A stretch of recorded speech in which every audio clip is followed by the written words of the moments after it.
Hey my friends, today we wanted to talk to you about how to find more peace of mind. Now we had a lot of students in our day and friends even asking us, how do you use your martial arts, meditation and energy work to cultivate more peace, to find more calm in daily life?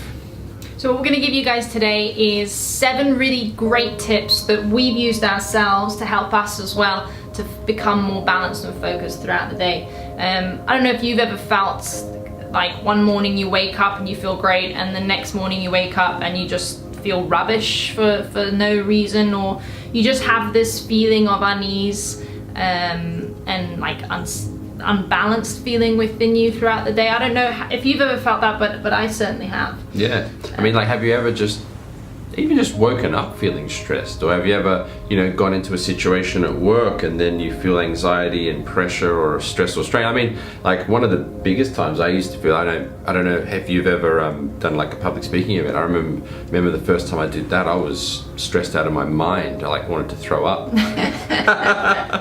So, basically, if you're looking to cultivate more peace and relaxation in your life, then this is definitely, the right lesson for you. This is a really important topic for me, because when I was 16, my grandma took her own life. And it's something that since then I've really been trying to understand. It really confused me for a really long time how somebody who seemed to have everything, all the kind of support, the finance, the family there, didn't have that peace of mind, didn't feel balanced and good inside. So it's really been like a lifetime study for myself, and also for John for his own reasons too. And it's a subject I feel really passionate and deeply about, so I'm really happy to share, and I really hope that you can take something out of this and apply it to your life. Yeah. Now, if you really want to be successful and get some actual traction with developing more peace in your life, then you really need to, number one, have the willingness to have it, to do it. You got to have an internal willingness, a desire for it, let's say. And also, the simplest way is that applying whatever it is you learn, meaning putting the effort in to get it. So, if meditating or whatever the suggestion may be, we got 7 things we're going to talk about today. Yeah.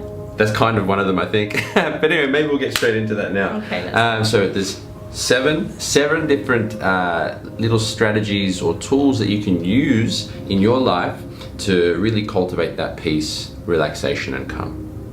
Number 1 is time for yourself.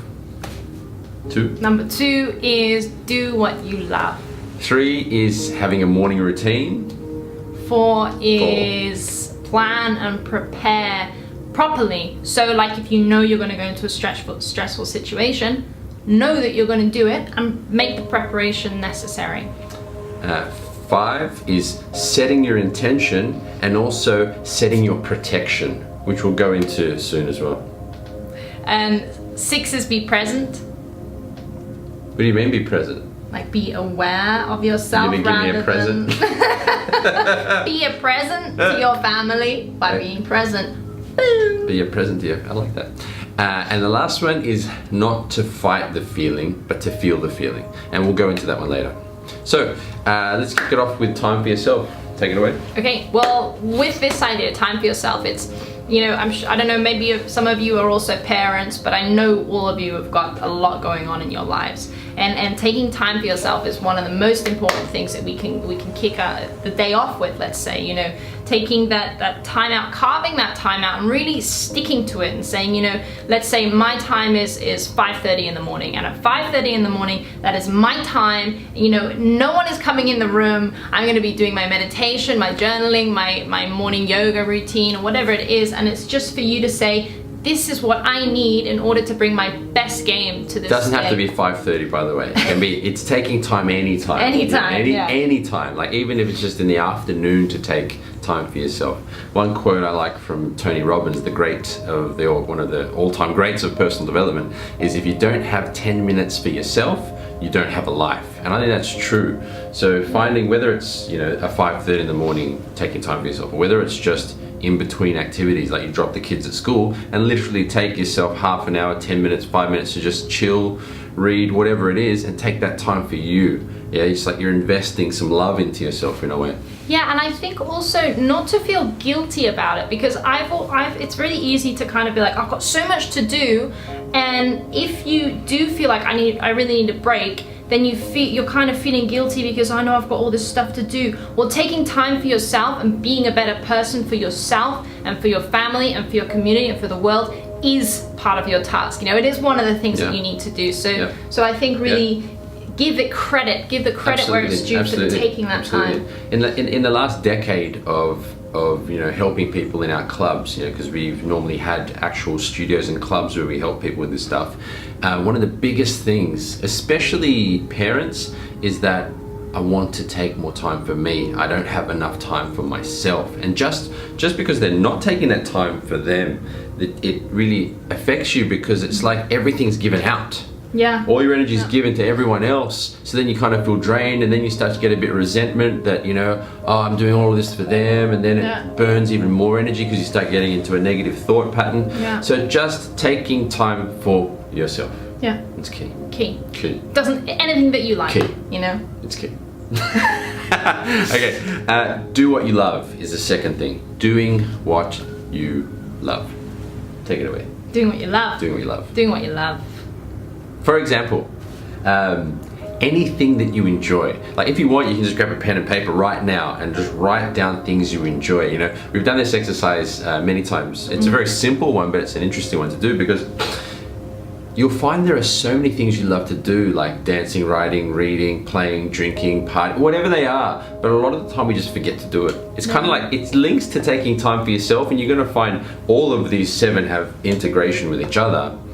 But if you want to take a quick minute or even just think about it, what are the things that you love? And on another note to that, and it's perhaps a little bit more of a scary idea, but do what you love all the time. Not just little moments throughout the day, but do you love your job? Do you love going there every morning or every day or every Monday? Do you wake up jumping out of bed saying, yes, I love doing this? Because if you don't, I think you really should look in the mirror and reconsider that for a second. So basically she's saying, if you're at work right now and you should be working and you're watching this video, get up and leave. Okay, I don't want to get in trouble for that. So, I mean, she's right though, you should be doing what you love. You've got one life and you should live it, I agree. Life's too short not to be doing what you love. And I'll give you an example. My mother, God bless her, I love her a lot, she works so hard. She works full time at a gym down the road at Fitness First, and she's there and she opens the club. So she gets up at 3:30 in the morning, gets herself ready, makes her lunch and her breakfast, goes to work. Then she works all the way through till 2-3 o'clock Monday to Friday, and then goes home and takes care of my father, who's 86 years old and really unwell. And cleans the house and does all the cooking. It does everything there. So she's working like 2 full-time jobs. And over the last few months, she wasn't taking time for herself because there just wasn't anyone really to help out at the time, or maybe I could have done better, which I've started now. But now she's actually taking more time for herself. She's going, and she goes dancing. She goes salsa every Saturday. And now that she's started doing her salsa again, everyone at work, she's telling me, saying to her, oh, you look so vibrant. You look like you're different. You have much more energy. You're happier, because she's taking that time for herself. She knows it too. She's like, I need my dancing. So yeah. They just started trimming the lawn outside. That's okay. So maybe he loves it. I hope so. So the third one that we want to go into is the morning routine. Now I was touching on this a little bit. Huge. And it's absolutely huge, and we're not the only ones by any means saying how important a morning routine is. It's out there. Look at any of the personal growth or business or spiritual work. Having a morning routine is essential. One of the best ways to kick off, I saw this talk by a Marine. No, he was like a Navy SEAL general guy. He's like, make your bed. First thing you do in the morning, make your bed, because then you've had a success instantly at the beginning of the day. And also when you come home, if you had a bad day, it's nice to come home to a made bed. Now the point is not about making your bed, it's about having a routine each morning. Pardon the lawn mowing strimmer guy. This is the time that we can take for ourselves. Our kids, we've got 2 boys, with my sister taking care of them, and we love to serve and love to teach. So we're taking this opportunity now. So pardon the strimming if it comes back.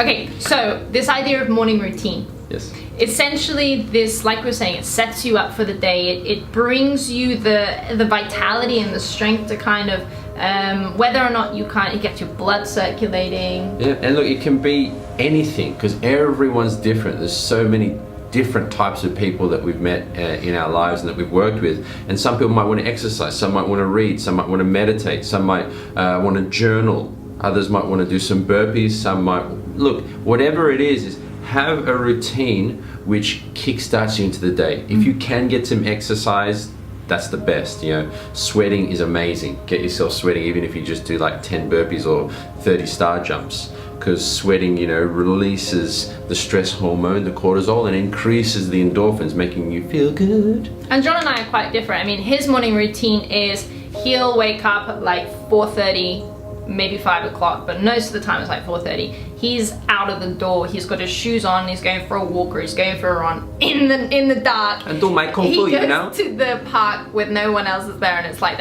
only the owls and the moon are there to keep him company. And then he's doing his kung fu, and then he's back. He's done his meditation, and then I'm like, oh, stretching and she's just in bed. getting up, and she's like, coffee. And then I start, and I have my coffee. And then I do my meditation and my yoga and my journaling as well. So, I mean, you have to do what works for you. And for him, that's what works for him. For me, that's the way that I like to do it. Yes, okay, good. Moving on to, is it 4 or 3? 4. 4. Plan and prepare for what's coming. Now, what comes to mind first for me is that there's a great book, High Performance Habits, by an amazing teacher called Brendon Burchard. And one of the things he talks about in regards to getting yourself kickstarted for the day is planning and preparing for what's coming in so many words. And he gives you these 3 questions you can ask yourself to kind of get you primed for the day. I'm just going to give you a quick summary. If you want to go deeper into it, get the book High Performance Habits. It's an amazing book. Now, and the first question is, what can I get excited about today? You know, we put these up in our shower, so you read it and you kind of start to mentally think about it. What can I get excited about today? Like this morning when I read the question, I was like, I'm excited that I get to teach today and I get to film with Heather. And the second question is what, who can I surprise or thank or, you know, show appreciation to today? Because firstly, the thing of excitement starts to kick off the endorphins. Gratitude makes you to start to feel, anyone who knows anything about gratitude, or if you don't know anything about it, start looking into it. It's literally like steroids for your personal growth. So activating gratitude attracts so much goodness to you, because you know, you can't feel anger or fear when you're in that state either. And the third question is, what today may cause me stress or trip me up? And how can I deal with this from my highest self, from my best self? So that, you know, I'll give you an example. I read that question and often it's like, okay, when my boys are like screaming, because we've got 2 young boys, as I said earlier, when they're screaming and getting at each other, how can I deal with that in a calm, patient way? And I kind of mentally prepare myself for that. So that's my kind of take. I mean, I'm borrowing straight from Brendon Burchard. Thanks, Brendon, if you're watching. I mean, they're super powerful questions. That in itself is the idea of preparing, being aware of what's coming, and setting your intention, which just brings me to the next point as well. So the next one? Next point. Set intention. Point number 5. Set intention and protection. So this is something that you can do in the morning, in your morning routine, when you take time for yourself, doing what you love. I mean, we can bring these all together. Yeah, and throughout your day. I mean, setting intention can be done all the time. It's not a one-time event. It's a habit. Yeah. And so this idea of setting intention and protection is that we do it through a meditation. But like John said, it's also a habit. It's also something that you can just bring to mind. This is my intention for the day. This is my intention for how I want to feel or what I want to bring to this situation. Yeah, I mean, we could talk about intentionality, you know, forever. I mean, literally do hours and hours and weeks on this, you know. Even there's whole books on it. The Power of Intention by Wayne Dyer. Get that if you want. That's a fantastic one. And it seems to me, through my own personal growth work and investigations, that your intention, setting your mind to in a certain way, in a certain frame, in a certain context, is one of the real things you actually have control over. And if you can grasp that and start to apply intentionality to your life, man, stuff's going to transform for you. Anyway. Yeah. So having this idea of intention, and again, let's say we're starting in the morning and we're doing our meditation. So the intention there is to start to work with our energy. So we move the energy through our body and just focus on that, just moving the energy through. I'm gonna post this meditation after, so you guys can do it in the morning if you'd like. So the idea of this is my intention is now to wake my body up, to feel my body, to stimulate the energy inside. And then the protection as well, which comes from this, is then we spread a white light inside our body. We feel the white light spreading beyond us, and it creates a shell of protection, a shell of light. And this shell of light, you say, inside my space, this is how I choose to be. Outside, nobody else is going to affect the energy and the intention that I bring to the day. And in fact, perhaps, hopefully, the intention and the energy that I have will spread and help those people, the people that are maybe more stressed or more anxious or more frustrated, rather than that energy coming into me because I haven't set my intention and my protection. That energy will spread out, and you'll really notice that if you start to make that a morning thing. Exactly. Yeah. Even just the intention alone is going to have protection. Meaning, if another way of looking at it, let's just say you're in the morning or in between tasks. I'll give you an example. Let's say, I've been out with the boys. Heather's been doing her writing in the morning. I've been out with the boys. And then I come back, I'm a bit knackered because I've been running around with them for the last 4 or 5 hours. And before I get into the house, I'll just quickly take literally a second to set my intention, Okay, take a deep breath and say, I want to be a loving, attentive and thoughtful husband, because I'm going to be with Heather in a moment, yeah? And then protection, so she won't beat me up. No, I'm kidding. And then the protection side is really, from an energetic context, which Heather's talking about, is setting up like an energy shield. However, that protection may just be an intention not to allow any negative energy from or emotions from within myself or from the outside to affect me.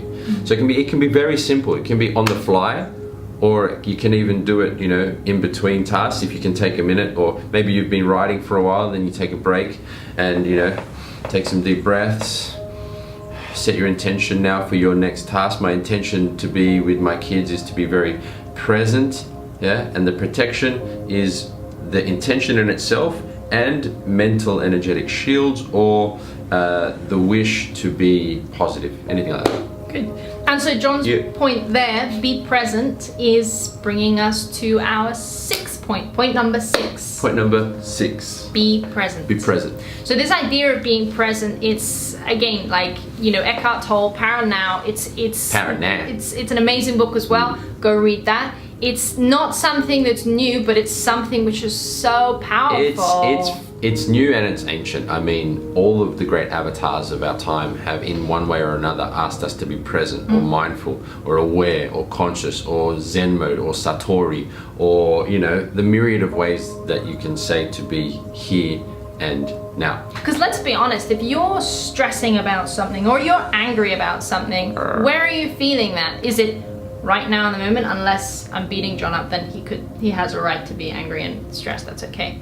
But other than that, most of the time, the things we're anxious about, nervous about, angry about, all of those things happening here in our mind as a projection of what could happen in the future, or we're living in the past in the moments of things that we should have said, should have done, could have done. So it pulls us away from the present moment. And in the present moment, when you suddenly start to realize that, hang on a second, I'm here in my body, my heart's beating, I'm taking breath, what a miracle of life is existing within me, then how can you experience anything but gratitude? Yeah. Look, it's not to say that you're not going to have feelings of anger or frustration or stress. They're going to come. But use presence to anchor yourself, to change your state. Look, you can. We were talking about intention earlier. Use your intention to be present. Use your intention. So how? Through observation, perhaps. I'll give you some tools. Think as though you're in the corner of the room observing yourself. Or think of content versus context. So content is like, you're looking at one particular thing, like Heather's lovely earring here. You're looking at the content of this scene. Now context is everything, the sound, the chairs, the camera, the air, everything, you know, try to be aware of all. So you can use that as a way to bring yourself into presence. What you'll find after a while is that using those triggers allow you to sync and be more in the moment. So content or context is a way. I love that way. I mean, that's something I'll just come to again. For example, when I'm with the kids, obviously we refer to them because they're a huge part of our lives. You've got kids, you know, and you understand that. So when I'm with the kids, my way to be present is to go really into content. So I'm really there with them. If we're driving a car, man, I'm with you. I'm driving that car because that's what they're like. And you know, when your kids play, they're there, fully present in the moment. And they're the best teachers on being present. Absolutely. You know, they look at your kids and the way that they are, and it's just like, wow, we've got this in us from such an early age. It's so built in within. So it's like when we become an adult and we think we have to be a certain way, we take on these responsibilities and we take things to heart so much, and it's just like it brings us out of that. So playing with your children is an amazing way to be present. Absolutely, that's another whole lesson. I mean, every one of these points is a whole book in itself. So a few more little strategies: take deep breaths to be present, feel your feet, feel your body, you know, jump up and down, close your eyes, whatever, any trigger. I mean, even just say to yourself, I'm here and now, I'm here and now, I'm here and now. Set an alarm clock in your phone to say, remember to be present. I mean, there are so many ways to be present. And one more point on that presence, which is I just don't want to make it too long. The context.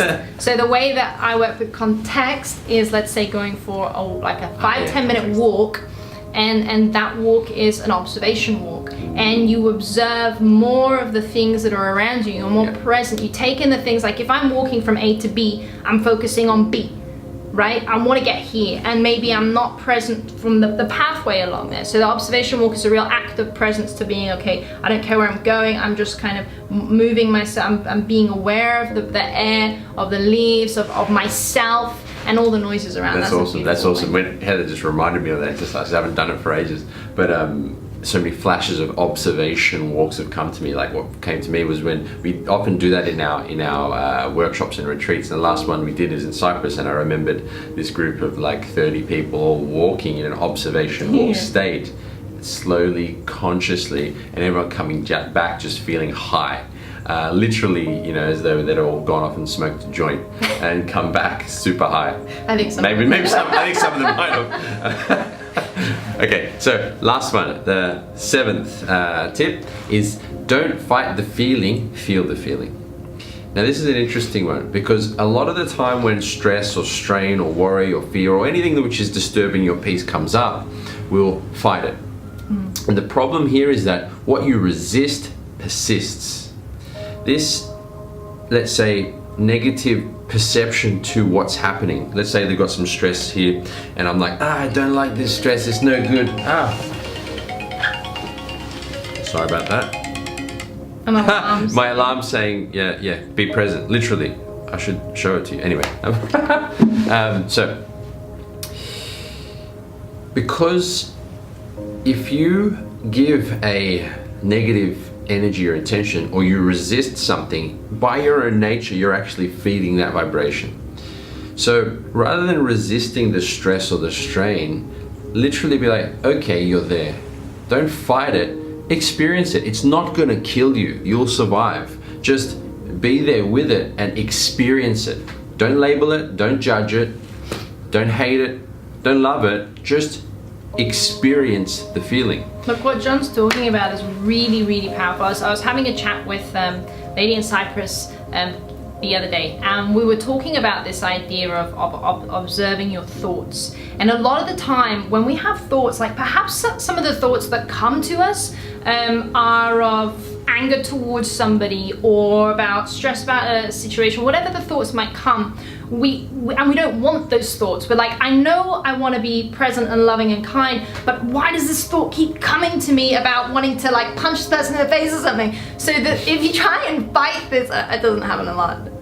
But it doesn't, the idea is if we like, no, go away thoughts, don't come to me. Like John's saying, what we resist persists. So rather than like trying to figure out these thoughts and deal with them, if we go into it, we go beyond the level of thought and we go, okay, if everything's energy and everything contains with it an energetic frequency, if I remove myself or raise myself above this level of thoughts and go into the feeling of it, which means going into the energetic frequency of it, then I can sit with it and I can observe the feeling that it brings to me without going into the actual thought. Because when we label something, like John's saying, when you label something, it gains strength, because in your mind knows how it should respond if you're labeling yourself being angry.